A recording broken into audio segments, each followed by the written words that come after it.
Existentialism.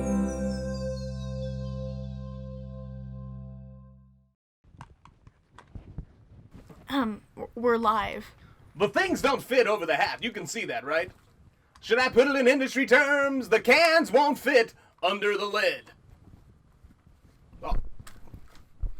Yeah, that's perfect, yeah. Garbage. It's garbage day, Janine, and you're the truck.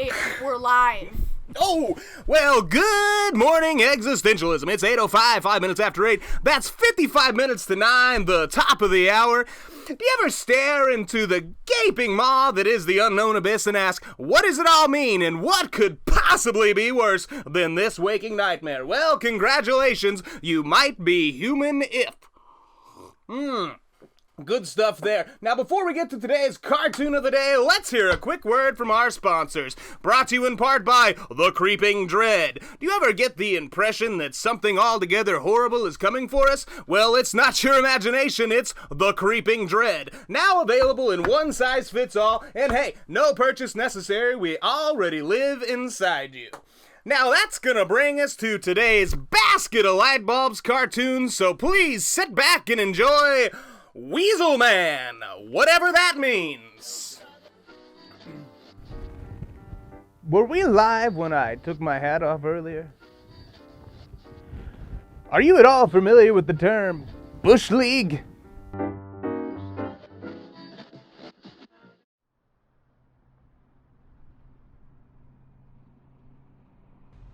It was one day on the bus when Weasel Man made up his mind.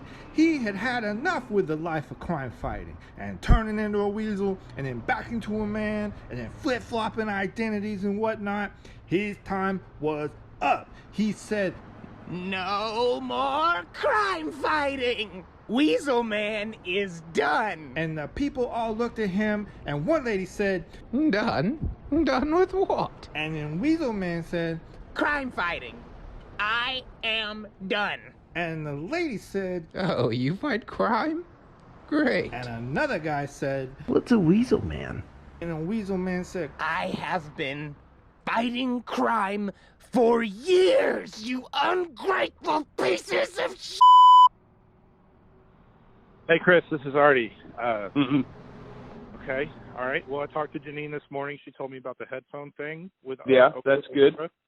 I mean, so talk to me about that. What can I do? I'll tell you, it's as simple as this. The headphones don't fit over the hat. The headphones don't fit under the hat. I made it very specific in my negotiations up front that the headphones would either fit over the hat or the headphones would fit under the hat. The headphones don't do either one, so guess what? The headphones aren't getting worn. Okay, if it's a choice between the headphones and the hat, something's got to go, and it's going to be the headphones. Okay, Chris, but we agreed that even though we signed that deal with that stipulation, that if it came push to shove about the hat thing for the show, that you would be a little more, forgiving.